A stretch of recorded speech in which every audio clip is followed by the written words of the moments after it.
Welcome back to episode 2. Let's go. Oh my god. How does this work? 88 degrees, 87 degrees. Calum? Yeah. I think you're in late stages of hypothermia. I think I'm. And I'm genuinely concerned that you're taking this from me now. Take that from me. That you're dead. So this is not for people, but this is how I keep track of the temperature in my animals' tanks. So an important part of taking care of reptiles is obviously keeping track of the temperature. So in reptile tanks, you want to kind of have a gradient from a hot side to a cool side. So this is how I keep track of it, because if you hold it down, it keeps a pretty accurate count the closer it is. So it's like 73, but it's not part of the tank or anything. But each one of these animals has their own specific humidity and temperature requirements. So this is how I keep track of that temperature for all of them. I also have some small little temperature gauges and hygrometers, which are for humidity. But I don't really like the thermometers that much because you can't really tell the gradient unless you like put them on either side. So I like using this temperature gun here. But now let's move on to this guy. This is We've seen lots of this guy's cousins out in the world. You definitely have. After my work session over the summer, you should be very familiar with the box turtle. Is Speedy, this is Speedy, everyone, This is the box Speedy. turtle. Speedy. He cannot be native to the United States, though. You can't? Right? Isn't that the thing? Oh, he is. I thought you can't have native pets. So, it's... Look at me just ruining all the segments. You can't take them from the wild. And there are certain ones that are under special protections because they're endangered or something like that. But this species is not. They're in population decline, but you are allowed to keep these. So this is an ornate box turtle, which is Terrapene inornata. He will not stay still. Very appropriately named. Yeah. He's quick. Oh, he waved. Oh my god, Speedy. Hello. Oh, yay. So you've seen the eastern box turtle, Terrapene carolina. They're a lot more kind of brightly colored and yellow. These guys have these white spots. They have the yellow patterning on their shell. This is how you can tell it's an ornate box turtles, if they have these kind of little, I don't know what you call them, stripes and sun kind of patterns on their shell. But, I mean, I've talked about box turtles all summer.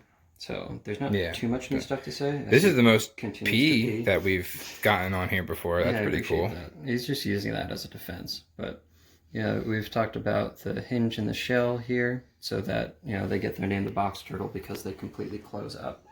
We've talked about how to differentiate males and females. You can tell from, as per our last videos, how concave the shell is and the color of the eyes. So Speedy is a male. But I'll talk about Speedy in general. Speedy is about 14 years old. At least he came here this size, so he was fully grown by the time I got him. And they usually get full grown, I think, around 4 years, so he could be easily like 20 years old. I wouldn't really know. You were just a fountain right now. Yeah, I mean, you can put him back in the thing if you I probably will. Don't want to drown. Yeah, I just wanted to get a good shot of him. So I'll talk about kind of keeping turtles while I let him back in here. You can keep an eye on him.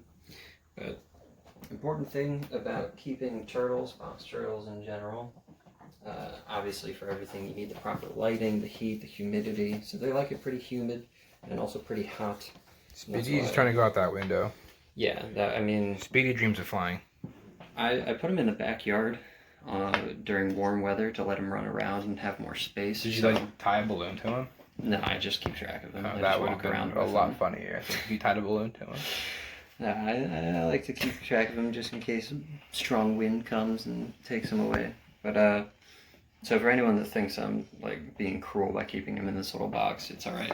He gets his outside time. He gets his yard time. Don't worry. Yeah. So warm weather, he goes outside and he's got a huge backyard. But even that's not big enough for him. See all that? Everyone who wants to come to this house. Yep, everybody who wants to find my house online. There it is. But he just loves to run around. I mean, box turtles in general don't have a huge home range. It's about like a mile, I think. So even if I did just let him out like he's not going to go super far, but still, my backyard and this tank are definitely not enough for him, his exploring spirit. So inside of his tank, I have a hide for him. I have this heat here. This is actually a ceramic heat bulb. It's not your typical... It's not your father's heat lamp. No, it's not your typical light bulb. So it's just constantly putting out heat without any light, so I can keep it on at night so he stays hot. I've got a rock in there to help him trim down his nails and his beak, because that's another important thing about keeping turtles is their nails and their beak are constantly growing. Honestly, his are a bit long right now, so I might have to do some clipping for that. Gotta take him to PetSmart. I mean, for grooming. I can do the nails myself. Would it even PetSmart groom a turtle? PetSmart, if you're watching this video. Honestly, I don't think so. But I also don't think so. Trust. But I have little nail clippers that you can use for a dog, but also turtles work. I can't use that for his beak, though. For his beak, you need a Dremel, you know, a little spinny, of course, rough thing. Of course. It's just kind of like something you use to like sand stuff down. So I use that on his beak, and it doesn't hurt him, because, I mean, the beak and the nails are all kind of the keratin that's just like your nails. So it's just like if I was filing my nails, it would be filing his beak down. But you can keep them trimmed down by keeping like a rock in here. I also have his food bowl here. It's pretty tough, so whenever he eats stuff, he's going to bite that and wear it down. I feed him pretty much anything. Box turtles will eat literally anything. They're omnivores, so they'll eat fruits and veggies and insects, and even other animals will eat dead stuff. They've seen box turtles eating other dead box turtles on the road, or like roadkill. Ugh. They'll chew on bones and meat. They will take anything that fits in their little beaks. So the ornate box turtle, like I said, is different from the eastern box turtle. It's a different species, but also found in the U.S. It's more out west. I think it's also referred to as the western box turtle. But they pretty much act exactly the same as any box turtle. Just kind of wander around. Speedy is not the kind of turtle that hides, obviously. You'll never see him fully close up into his shell. He's always out and about and ready for a fight. Maybe he's claustrophobic. Or more like ready to eat things. That's true, you gotta be claustrophobic. He's got his water dish in here because you want to keep enough water for them. They get dehydrated really easily. So that dish is big enough for him to sit in if he really wants it. I would like to get him a bigger bowl, but there's only so much space in here. So if you want to donate to Calum's... Yeah, if you want to do this stuff, please let me know. I'll definitely add it to my collection. But yeah, that's Speedy. He's pretty easy to take care of. I feed him like 3 times a week, a mix of bugs and veggies and fruits. And he seems pretty happy. Although I could feed him all day, every day, and he would still want more. Me and him both. Right? Nah, come on. So yeah. And then I guess we'll move on to my next turtle. Sure. So now we have my next turtle, which is Herbert. Hi, Herbert. So you can see I had a theme going with my names. I had Spotty, Curly, Speedy, and Herbert. And if you don't get that joke, then you just sit there and think about it. My sister actually named this one, so that's the creative differences between her and I. But Herbert... She thought a little more outside the show. We have a show together. Herbert is my first rescue animal. So all these, the first 3, I got from pet stores, which I know are not the best thing, but I was also under the age of 10, so leave me alone. Yeah. This is Herbert the 3-toed box turtle. Now you're probably thinking, oh my god, what is wrong with him? And he says, wow, manners. That was really friggin' rude. So Herbert came to the nature center that I was working at. He is about 10 years old, believe it or not. He's about the size of a 1 to 2-year-old box turtle, but he will forever be this big. Somebody brought him into the nature center, and they asked if we wanted to keep him. I think they said that they found him, but I don't believe them, because 3-toed box turtles they're a subspecies of the eastern box turtle, so they're Terrapene Carolina triunguis. And they get their name because they have 3 toes on the back of their foot. Of course. Unlike Speedy, who you can see has, I think, 4. I lost him. He's over there he is. But they have 3 toes. But that is natural. that's natural. But the fact that he doesn't have any nails on his toes is not natural. And there's he's also peeing. He's also on just you. peeing right on you. They never pee on me, you know. Well, it's their big Hollywood debut. They're on camera now. The freaking paparazzi's here in their faces. They're nervous. You're just going everywhere. You're a monster. Do we have to cut this part out? No, it's fine. No, it's raw. It's good. It's allowed on YouTube, I'm sure. So they brought him in. They said that they found him in the wild, but three-toed box turtles are found from kind of southern United States and like south, kind of central. They come in some really pretty colors sometimes, but they're generally this kind of like, I don't know what color you describe this as, like a tan, sure, beigey color. Drop what color you think that is in the comments below. Fun things. So, what I believe happened was somebody picked him up, maybe from the wild, maybe from a pet store, tried to take care of him, which is why you should never just pick up an animal from the wild and take him home, because, I mean, he has so many different birth defects going on that it's insane. And could he have been inbred? I don't think so. Does this happen, like, do these birth defects just because they happen in the wild or in nature? They can definitely happen in nature, but it's way more common in captivity of people just not knowing how to take care of their pets. And taking them from the wild and not knowing how to take care of them. Sad. So, the thing with Herbert is he's like a case study for vet students. So any vet students watching this, like just, pause the video now and see if you can figure out all the problems that Herbert has. Can you name the difference between this turtle and this turtle? Exactly. So for example, his skin is like super dry. I have a moisturizer for him to help him with shedding, but I like to keep it very humid, and he can usually take care of it himself, but sometimes he gets these little like bumps that kind of clump up on him. He's got what's called pyramiding shell. So what happens is normally your shell should grow kind of upwards and outwards, but instead it just kind of has this bumpy little pyramid looking thing, and that's from a lack of vitamin D, sunlight, UV light. His toes are all messed up. Most of his nails are gone on his feet.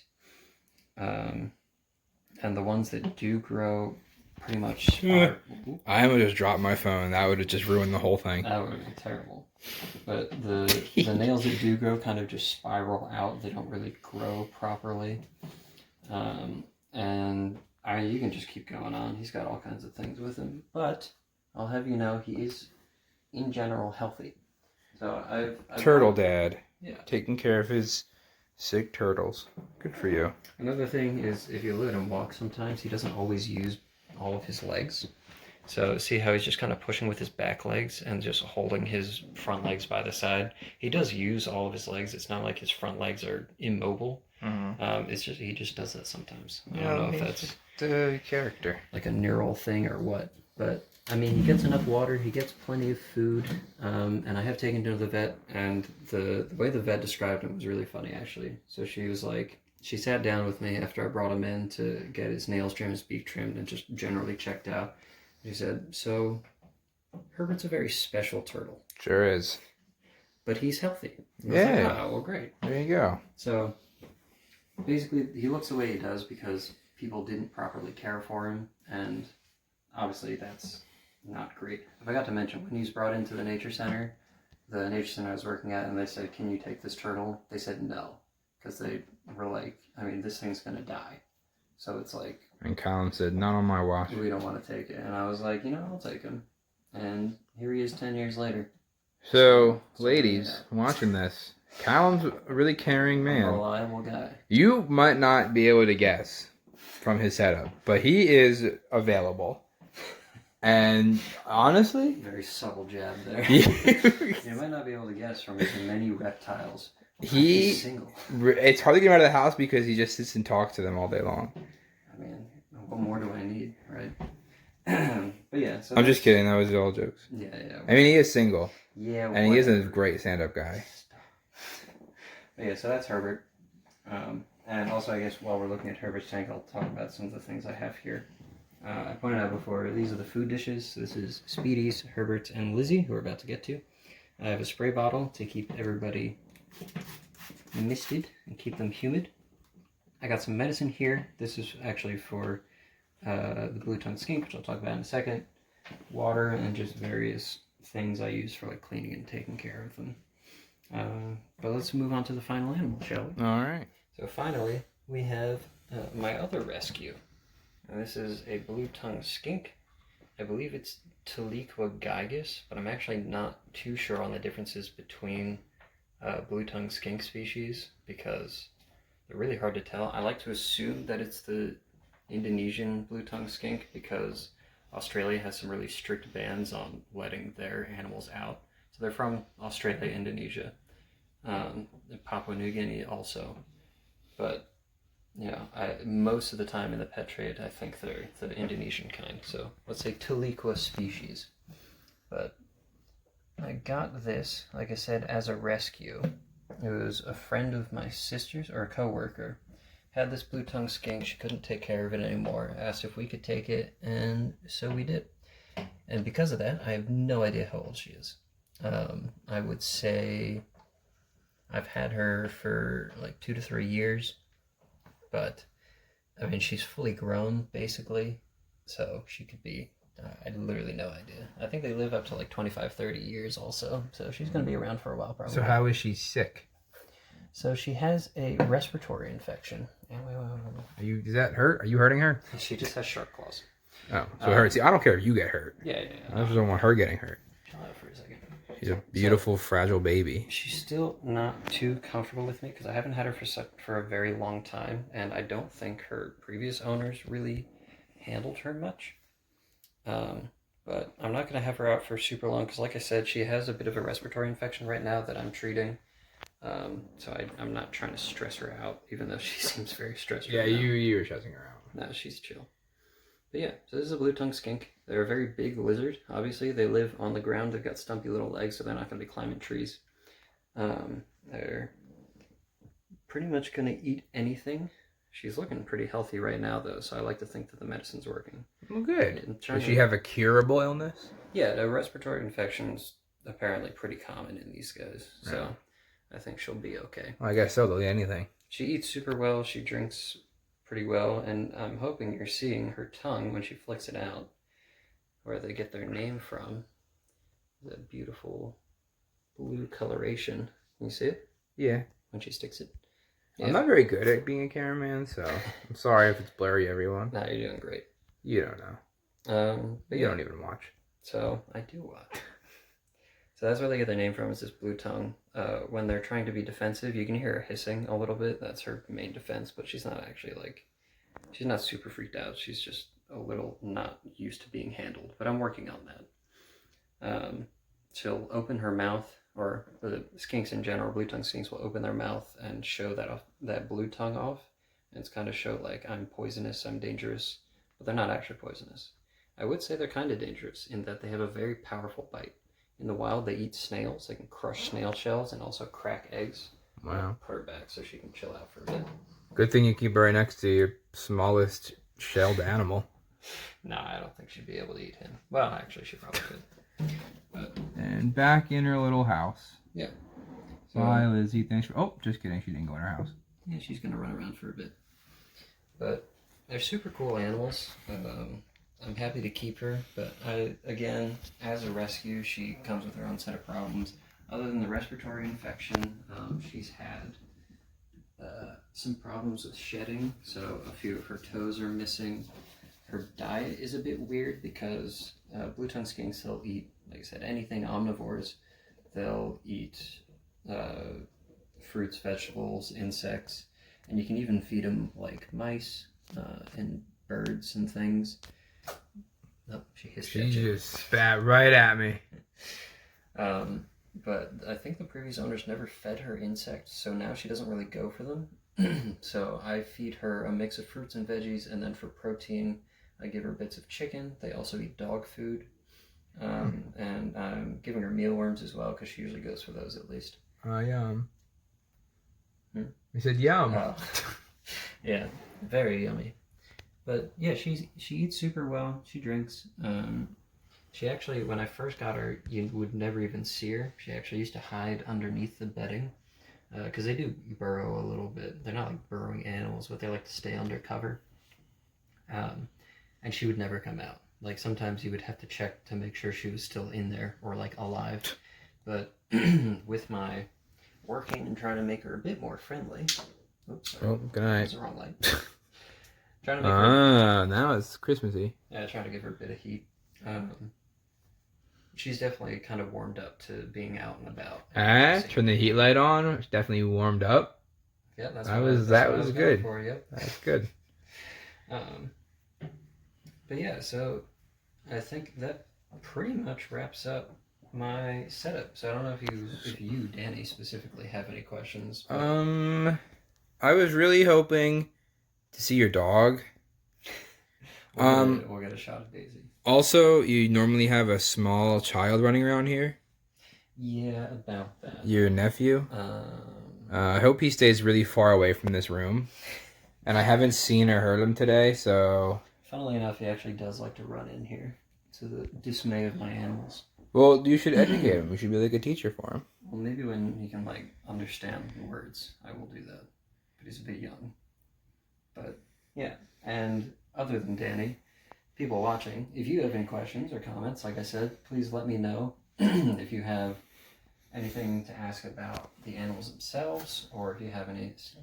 We can do more home care episodes if people have question about home care. Yeah, I mean, if you want to know more about kind of like the... Ooh, and if Calum just hits puberty right in the middle of our show, that's pretty cool. Make you cut that. I'm not cutting that part out. Calum hitting puberty. I've been talking for a while, so... It's been 8 minutes since I got here. If you have any questions about the animal care, the animals themselves, or just like my setup, please let me know. I would be happy to answer any questions. And again, if you have any comments about how I can improve my setup and my care, I would always love to know, as long as it's in a nice way. No. Please don't just call me stupid. And be as ruthless as possible. You're killing your animals and stuff like that. Like, just... If anyone from PETA is watching this video... Well, I don't care about them. They're fine. Oh. Yeah, that's right. I have beef with PETA. Well, it's funny because they would never eat beef. That's funny. I have tofu with PETA. There it is. Anyways, yeah, that's pretty much it. So thank you all for watching. I will say, if you like to hear more about these animal-related topics, we're going to try to make more videos, obviously, make them more consistent. We'll see. We've got a cameraman's pretty lazy. Special episode for the next one, where we're going to do pretty much the same thing, but times like 10. So be prepared for that. And also, feel free to check out our respective podcasts. Although Danny's isn't exactly animal related, at least when I'm on, I throw in some animals. Mine is nothing at all related to what happens here. But I thought I'd shout it out anyways. No, I appreciate the shout out. Yeah, you didn't tell them what it's called. Heartburn the podcast. Heartburn the podcast. Is Danny's podcast. Less family friendly. Anywhere where you can find podcasts. And then I have one called CastPod, which is also on YouTube. But you can check out our very special one called CastPod Conservation, where we get kind of more in-depth with conservation topics, because that is being brought to a radio station, Critter Facts Radio, and critterfacts.com. So maybe I can put it. Yeah, maybe we'll put maybe it'll put it around this area. Text thing or a link in the description or something. But check that out. Coming in January to hear me and my friend Kevin, who will be co-hosting the next episode of this, most likely. The next episode, yeah, where we talk a little more in depth about some conservation topics. But always subscribe and check back here for the live action stuff with me and Danny. And until next time. Maybe I'll have a different sweater on next time. Probably, I have a lot. Here's some more behind the scene footage of Calum looking up his own pets. You outing me. Because he picks difficult pets to have, whereas most families just get like dogs or cats. Maybe a hamster. A gerbil of sorts. I'm just looking up Latin names. That's cool. I have a doggo and a Canis cat. familiaris. And a cat. It's feline familiaris.